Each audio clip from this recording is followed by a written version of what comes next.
জলখাবার খেতে খেতে মন্দির নিয়ে আপনাদের দুটো কথা বলি। পুরীর জগন্নাথ মন্দির সকাল 5:30টায় খোলে আর রাত 9টায় বন্ধ হয়।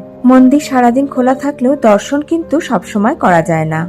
জগন্নাথ দেবের বিভিন্ন ধরনের রিচুয়ালসের জন্য দিনের মধ্যে বিভিন্ন সময়ে দর্শন কিন্তু বন্ধ থাকে। সকাল 5:30টায় মঙ্গল আরতি এবং বেশ রিচুয়ালসের পরে 8টা পর্যন্ত আপনারা কিন্তু দর্শন করতে পারবেন।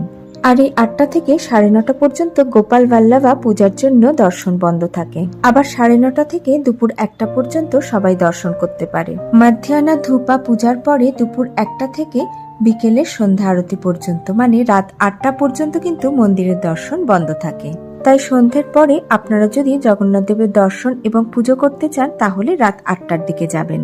আসলে সব সময় পান্ডা নিয়ে সকাল 7:30টার মধ্যে পুজো দিয়েছি, তাই এসব বিষয়গুলি কিছুই জানতাম না।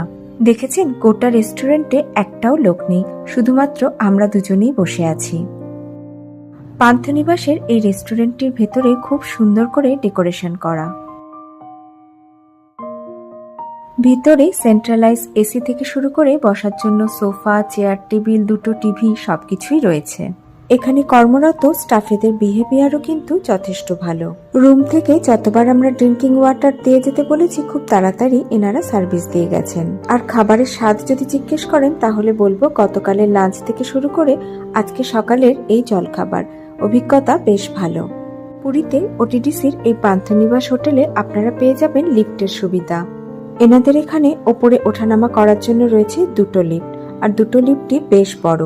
প্রত্যেকটা ফ্লোরেই রয়েছে এরকম বিশাল বড় করিডোর। করিডোরে বসে থাকার জন্য আবার একটা সোফাও রাখা রয়েছে। আরও ওয়াটারের ফিল্টারটিও এই একতলাতেই রয়েছে।